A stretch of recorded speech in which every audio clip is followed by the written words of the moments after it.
اس نے گھر سے بھاگنے کا بڑا فیصلہ کر لیا تھا۔ اپنے فیصلے سے اپنے بوائے فرینڈ کو آگاہ کیا۔ وہ خوشی سے چلایا، یہ ہوئی نا محبت۔ گھر سے بھاگنے کے لیے پچھلی رات کا وقت طے پا گیا۔ اسکول، کالج، یونیورسٹی، اس کی ساری تعلیم مکمل ہو چکی تھی۔ بس آخری سیمسٹر کا رزلٹ آنا باقی تھا۔ آج کل اسے کوئی کام نہیں تھا سوائے بوائے فرینڈ کے ساتھ فون پر لمبی چوڑی خوش گپیاں کرنے کے۔ پچھلے کچھ دنوں سے اس کا بوائے فرینڈ اسے گھر سے بھاگ کر شادی کرنے پر قائل کر رہا تھا۔ محبت کے واسطے لمبی چوڑی دلیلیں گھڑ رہا تھا، اپیلیں کر رہا تھا۔ وہ بالکل پاگل ہو چکی تھی۔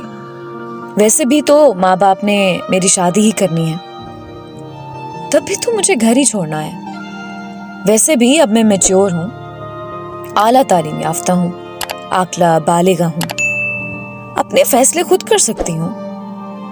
ویسے بھی وہ لڑکا میری محبت ہے، والدین کو بتا بھی دوں تو بھی وہ میری شادی اس سے کبھی نہیں ہونے دیں گے، کیونکہ وہ تو میرے لیے میرے کزن کو پسند کرتے ہیں۔ گھر سے بھاگنے کے لیے پچھلی رات کا وقت طے پا گیا۔ وہ چوری چھپے اپنے چند ضروری کپڑے اور چھوٹی موٹی چیزیں بیگ میں پیک کر کے مقررہ وقت کا بے چینی سے انتظار کرنے لگی۔ اس دوران بوائے فرینڈ کی کال آ گئی۔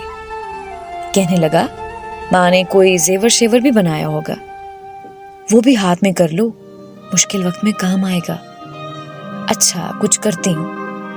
اسے پتا تھا کہ ماں نے اس کے لیے سونے کے زیورات بنا رکھے ہیں۔ وہ ماں کے کمرے سے زیورات نکالنے کی ترکیب سوچنے لگی۔ وقت بہت کم تھا۔ وہ جیسے ہی ماں کے کمرے کی طرف بڑھی، ماں کمرے کا دروازہ کھول کر باہر آ گئی۔ ایک لمحے کے لیے وہ ماں کو سامنے دیکھ کر سکتے میں چلی گئی۔ میری شہزادی، اتنی رات گئے؟ تم جاگتی پھرتی ہو، اور یہ تیار ہو کر کہاں جا رہی ہو؟ وہی تو بتانے آ رہی تھی، رات لیٹ فون آیا تھا، یونیورسٹی والوں نے ایمرجنسی کچھ کام سے بلایا ہے۔ میری کچھ دوست بھی جا رہی ہیں، آپ سو رہی تھیں، ڈسٹرب نہ ہو اس لیے آپ کو اس وقت نہیں بتایا۔ اس نے خود کو سنبھالتے ہوئے جھوٹ کر دیا تھا۔ اچھا، تم میرے کمرے میں ہی بیٹھو، میں تمہارے لیے کچھ بنا کر لاتی ہوں۔ ماں کچن میں چلی گئی۔ وہ ماں کے کمرے میں داخل ہوئی۔ بہت اچھا موقع مل گیا ہے، اس نے یہ سوچتے ہوئے جلدی سے پیٹی کا دروازہ کھولا تو سب سے پہلے اس کی نظر اپنے لیے بنے لال رنگ کے بہت پیارے لہنگے پر پڑی، جو اس کی ماں نے خاص طور پر شادی والے دن کے لیے اس کی پسند سے بنوایا تھا۔ ماں اکثر کہتی رہتی تھی، جب میری بیٹی اسے پہن کر دلہن بنے گی، شہزادی لگے گی۔ بہترین بستر، ڈنر سیٹ، ٹی سیٹ اور نہ جانے کیا کیا سامنے آ رہا تھا۔ بہت سی قیمتی اور خوبصورت چیزیں ایسی تھیں جو ماں نے چوری چوری بنا کر رکھی تھیں، جن کا اسے علم بھی نہیں تھا، جن کا علم اسے آج ہو رہا تھا۔ چیزیں الٹ پلٹ کرتے کرتے آخر زیورات اس نے ڈھونڈ نکالے، لیکن اس کا دل و دماغ چکرا کر رہ گیا تھا۔ زیورات اسے اٹھائے نہیں جا رہے تھے۔ اس نے کمرے میں نظریں دوڑائیں تو دیکھا فریج، مشینیں، برتن، سب کچھ اس کے لیے پڑا رکھا تھا۔ ایک ماں کے کمرے میں ایک دلہن کا مکمل سامان پڑا تھا۔ ضمیر نے اسے جھنجھوڑا۔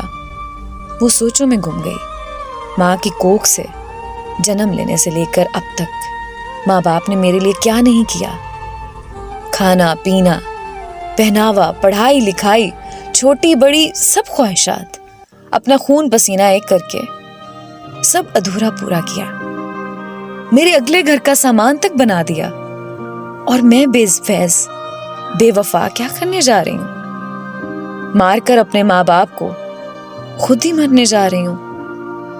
محبت کا سمندر گھر میں ہے اور میں محبت کا دریا سر کرنے جا رہی ہوں۔ اس کی آنکھیں بھیگ گئی تھیں۔ اسے اپنی اعلیٰ تعلیم، اپنی حماقتوں پر خوب رونا آ رہا تھا۔ اس دوران اس کی ماں آ گئی۔ یہ لو میری شہزادی، اپنا پسندیدہ پراٹھا کھاؤ، اتنا سفر ہے یونیورسٹی کا، میری شہزادی کو بھوک لگ جاتی ہے۔